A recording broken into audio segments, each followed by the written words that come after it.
What's going on, beautiful people? Y'all know the fish, y'all know the name. It's your boy Immaculate Kiala, my brother. It's your boy Biggie Talk to Marvel always call conversations episode 3. Honored to be here. Glad to be back, man. Good vibes. Yo, I just want to give a big shout out, big happy birthday to my boy Miles. This is on the gold tag. This is actually his gold tag in his memory. So I was just thinking about him. I was just reflecting like I gotta attack this the way he used to attack football. And that's leaving my mindset. So I'm really happy and blessed. I'll be consistent with these. That I'm actually found the flow, rhythm, and something that I'll find something I'm enjoying doing. This has become more a hobby of mine. And I definitely appreciate you for put being on me. Just letting people go about. So this has definitely it's been cool, bro. It's been real cool lately. So I've been enjoying doing this. No, I'm honored to be here, like I said. And I know, like, because this disease is a challenge. So even you hitting me up sometimes, like, yo, what you doing? I'm like, all right, let's get to it. So I'm grateful and I'm just happy to be a part of this. And let's continue to grow and take this to the next level. What, man. I wanted to get to my first topic, bro. A lot of crazy crash out mental health, just behavior recently, I've been pondering on like the Davis situation, the DBG situation I just put you on about. Like, how do you think people's mental health has been affected these last couple of years? Like, I feel like this is a bullshit move. I think post COVID, um, everyone's just going through so much. Like, I don't think people even realize, like, yeah, COVID was like 6 years ago, 5 years ago, but like, people are going through so much. Like, a whole generation of young people haven't even learned how to socialize. They say like a lot of young people, young men, don't even like. I think from the ages like 18 to 25 or something younger than that, has never asked the girl out on a date in person. So you got to think like a lot of people are crashing out because they just don't know how to handle a lot of situations that they're being confronted with. And then you also got to think about just all the other societal stuff going on between like what's going on in the media, TikTok, and then just all the access to all this stuff happening all over the world consistently. You got to think about just like I said, this is an influx of a lot of information and misinformation and disinformation, and people are legit trying to just make sense of everything. And life is hard. People aren't getting jobs. People who are going to college aren't getting jobs with their degrees. I think they said like 50% of college students now are not getting jobs or can't use their degrees, or so you hear all these type of stuff that's going on, not including all the wars and Palestine and all these different things that's happening in the world. It gets a lot. And then you also got to think like a lot of these young men aren't like they've been told that if they're not providing or they're not making 6 plus figures over 6 foot tall and all these different other these super called and don't got a six pack, then you are lame. Like you not have no value. So you got dudes that's really losing their lives and losing their minds just to keep up with status quos that we never agreed to. Are you familiar with like incel culture? What's incel culture? Incel is like this people that like hate, like they basically like they hate women and shit like that. And it just be like super fresh out too. He just be eating who doughy on the internet trolling motherfuckers and shit like that. Like it comes So they're losers. yeah, like I feel like it's been a heavy amount of like incel culture that's becoming more mainstream now. And a lot of people, like you said, don't know how to handle like a lot of these social situations. Like they got these things like it's some shit called like a Chad. A Chad is basically like uh I'm not no incel. I'm just good. I'm just in these internet streets. You feel what I'm saying? Someone like you said, like the six pack, the 7-figure job and shit like that. That's unrealistic because cause that's like saying, oh, I want a shorty with a with a BBL, no natural, whatever. She making us money and doing this and that, and only got one body and all this crazy qualifications. So it works both ways. I feel like. I mean, it's also like a red pill kind of people, you know what I'm saying? Like he's talking about, this red pill, you got the conversation of passport bros. And like I said, I understand a lot of both perspectives of why, people are doing the things they're doing to live the lives that they gotta live. I think people just have to come to a point in life that if your lifestyle is not causing is not causing harm or is consentful within your relations, or just live your life, bro. Like I don't, like I said, it just kind of goes into the whole like Clay and Megan Thee Stallion situation. Like shit, you know what I'm saying? Like people are really like so locked into other people's lives that they're making it so personalized. It's like, bro, Klay Thompson don't know you. You not shooting Clay in the gym. That man, you not a splash, bro. Like you don't care about nothing you got to say. Then you got women who think Megan Thee Stallion identifies with them. Megan Thee Stallion don't care about you.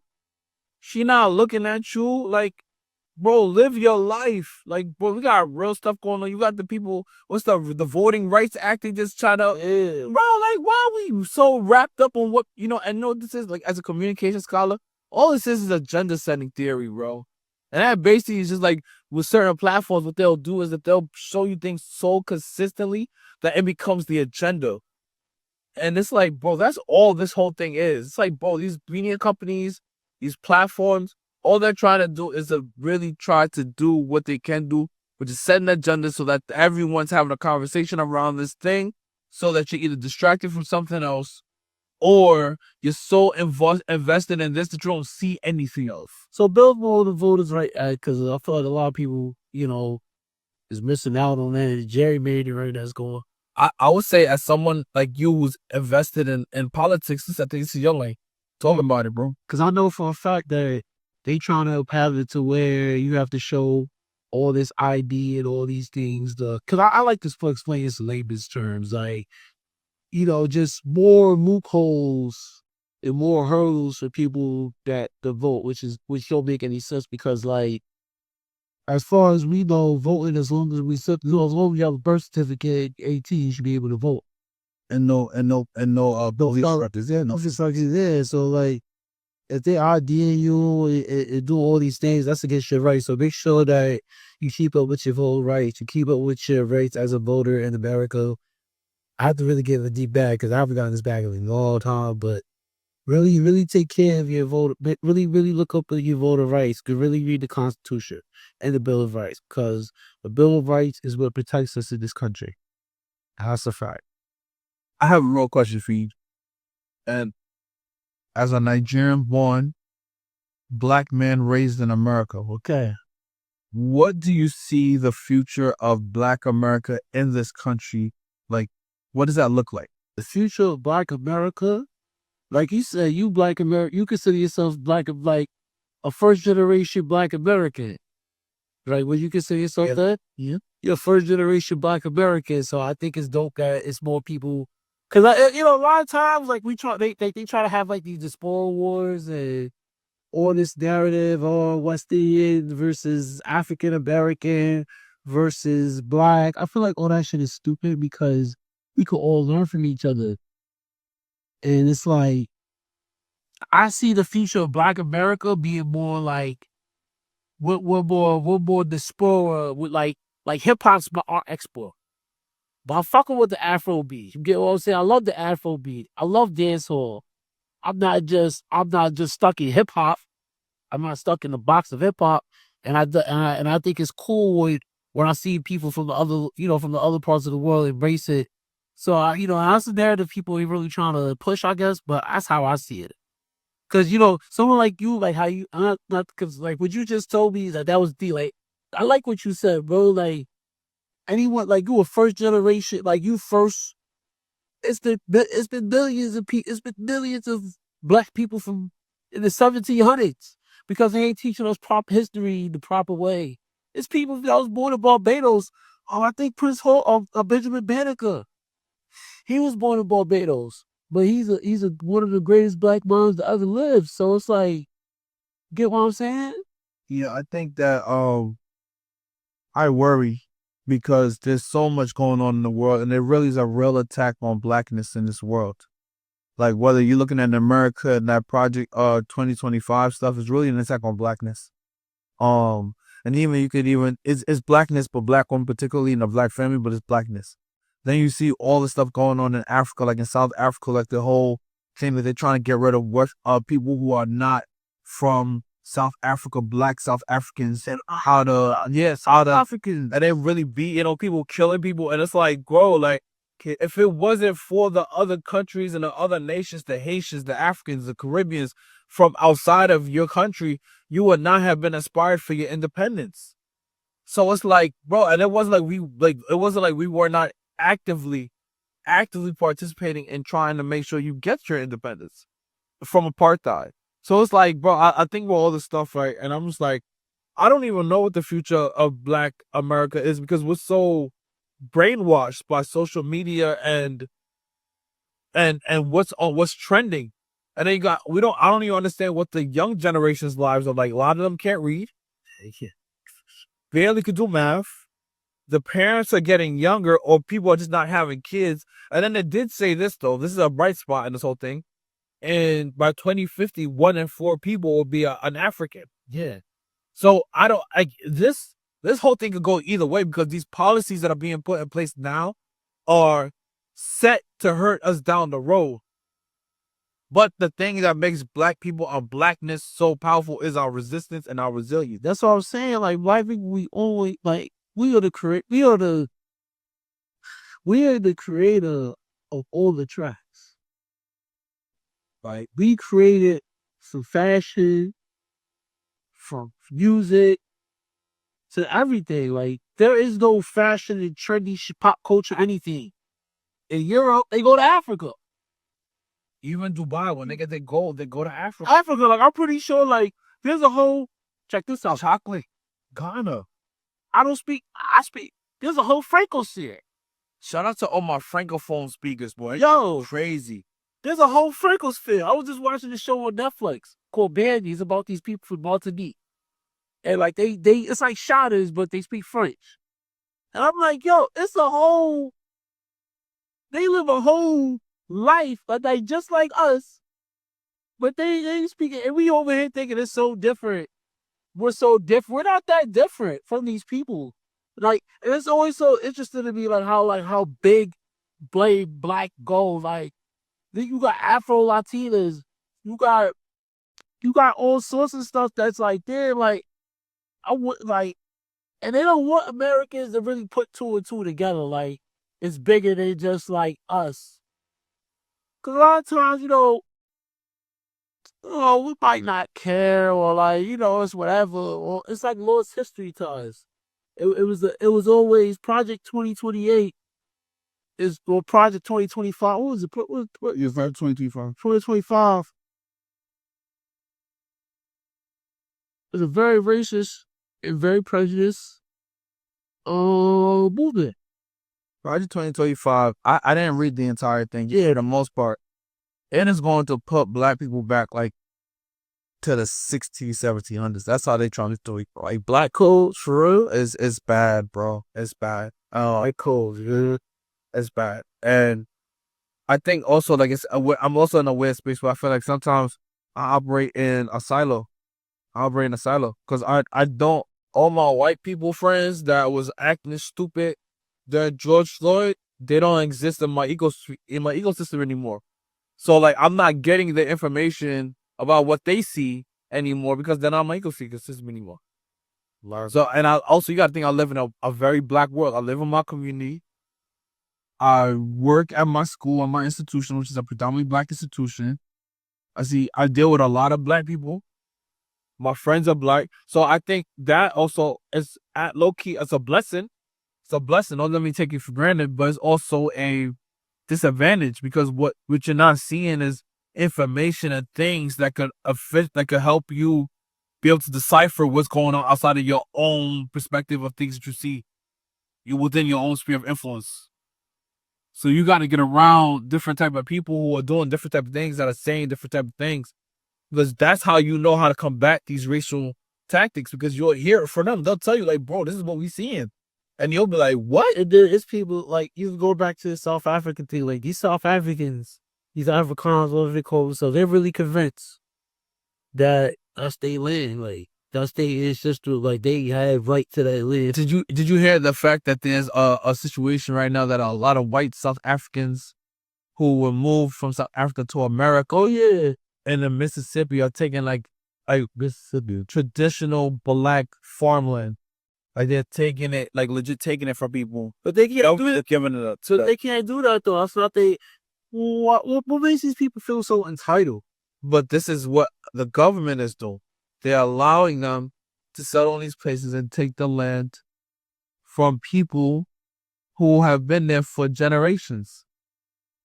You know what I'm saying? Like, that's what I'm saying. Like, America is weird right now. And to be black in America, it's like, that's why I'm so confused as to why everyone is so invested in Megan and Clay and all these different platforms that beef when, like, the government is legit, like, trying to change how population, voting rights, all this stuff for white people to come and dominate this country. White people that's not even from like these white people. It's just white people, period. Not even from America. Oh, just white people. White people, whiteness. Whiteness. So I say all these things to say, like, yo, you gotta be very, very, very in tune and intentional. I think for me, like, I love the fact that I see art on my algorithm, but that's not enough. Yes, art is beautiful and it makes me happy, but that's not going to only change the things that I need to be changed. Or I need to figure out how to get out of this country and go do something more global, because I don't know what the future of America is going to look like. And I think obviously as a symbol of capitalism and enterprise is always going to be here, but The boardroom's gonna look a little different. I don't even know what the board was going to look like. I don't even know. You got to think they're trying to get rid of DEI. You know what I'm saying? Like, we don't know what, and the thing with like AI and tech, we don't even understand how fast the world is adapting, and we're not in these rooms all the way.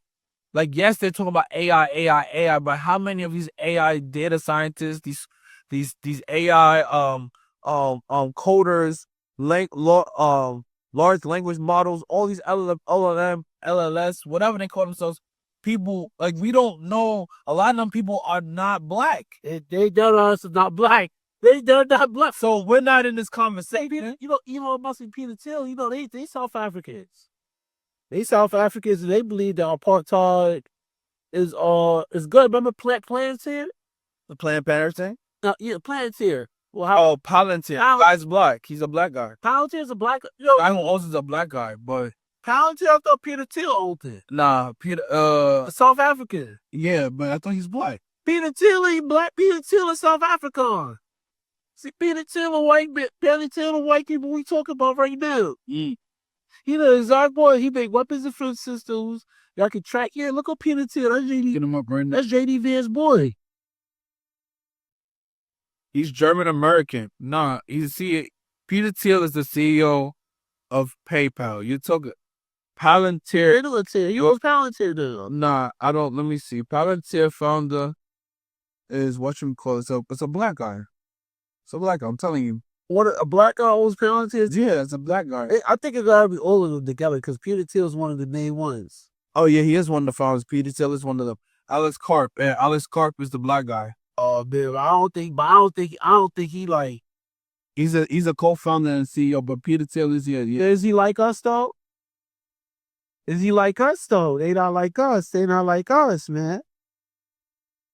They not like us. They not like us. They not like us. They not like us. It's tough out here, bro. Gosh.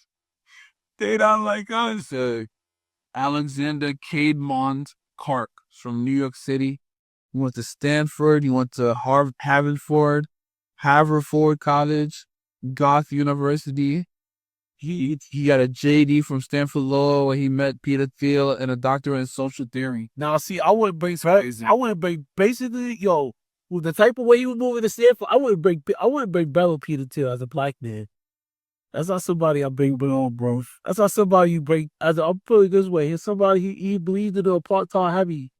That's not somebody you break bread with. If you claim you like us, I don't know. Peter Thiel, Alex Karp is not from South Africa though. Look, I mean, you think somebody should hold? Okay, put it this way, because I know Peter Thiel's history. Like, I'm looking at it from I know Peter. So you're basically saying that if you know somebody's history, you know how they move, you know their ideology, why would you do business? Yeah, I wouldn't. Yeah, because you trying to use my technology. You trying to use the technology to hurt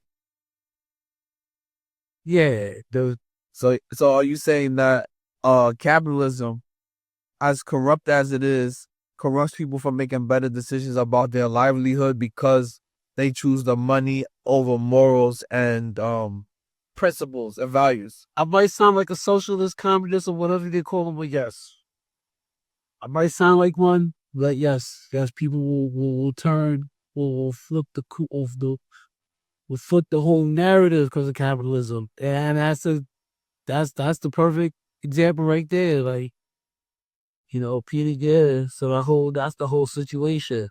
I have a real question for you. What's up? So if you know somebody, let's say you meet somebody, right? Yeah. And he has the opportunity and the potential to change your life, turn you into a millionaire, billionaire in the next 5 to 10 years, but his character sucks.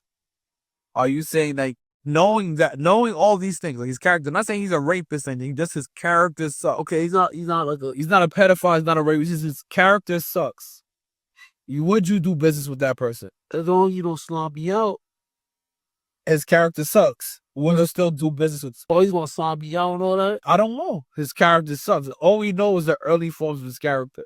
Because money just amplifies who you already are.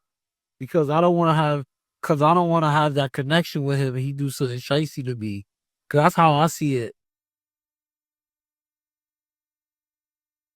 That's how I see it. Like, he might try to sign me out. Like, oh no. Yeah. You ready to do your due diligence. Yeah. Well, I'll try to find a way where we just get the money and go.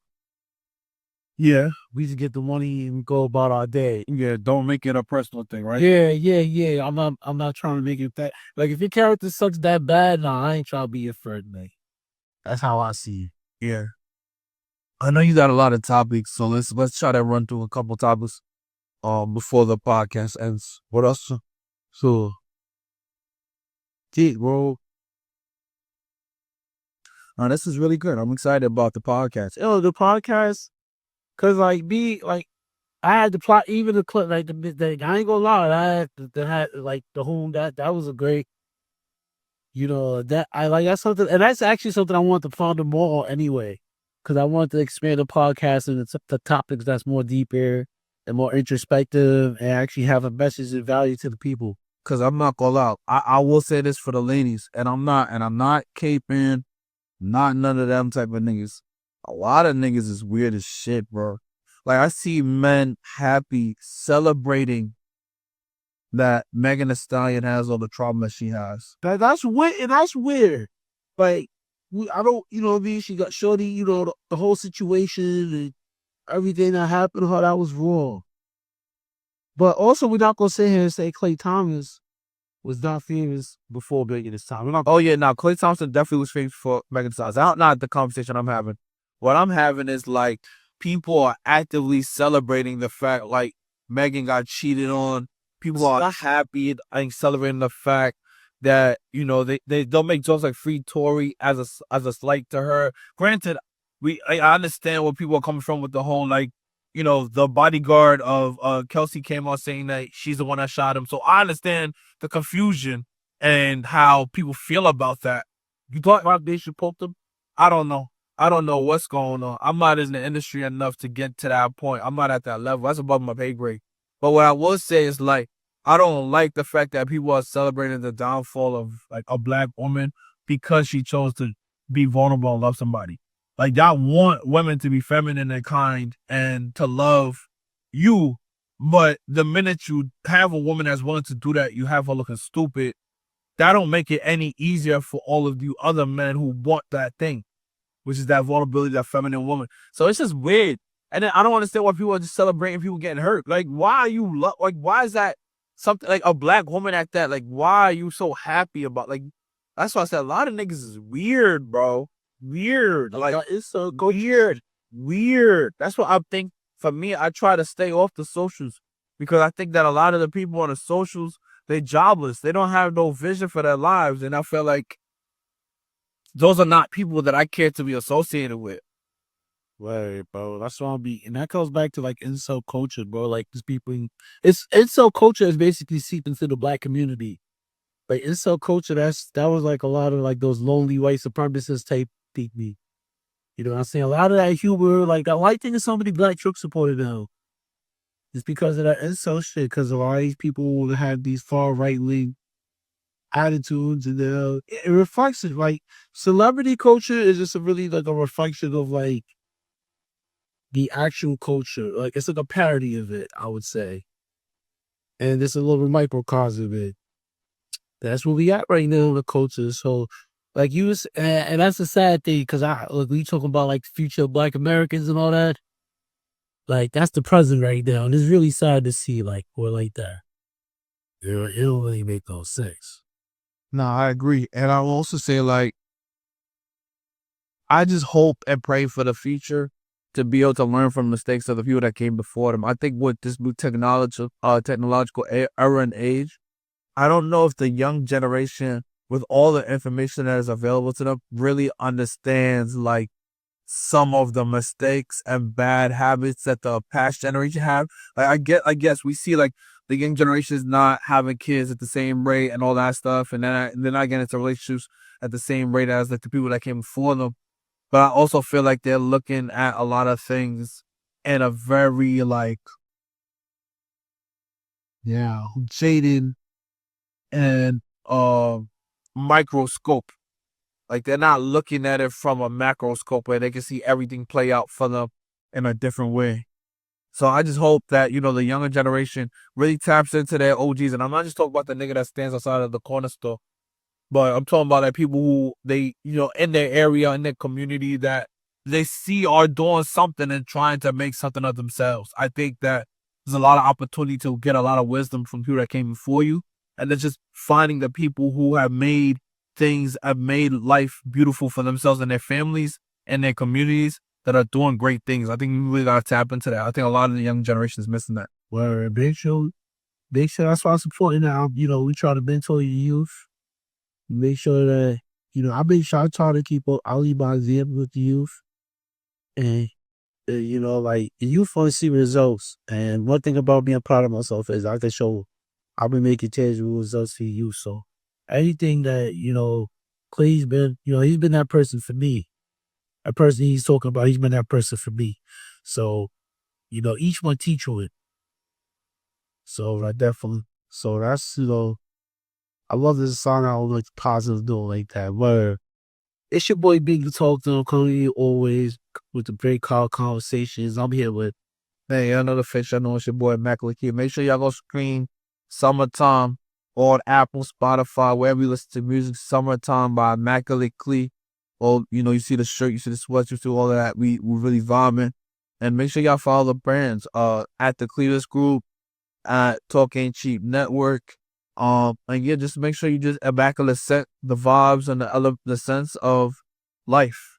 And just come kick it with us. Come and make sure you keep tuning into car conversations, car convos. With myself and my bro Bingy Talk to him. I think we have something special here. And let's see how this goes from 5 years from now. Sure. But it's your boy Biggie Talk to. Make sure you follow talktominutv.emt.tv. Talk to. Also follow me at Biggie Talk on the Instagram and whatever. Peace. We out.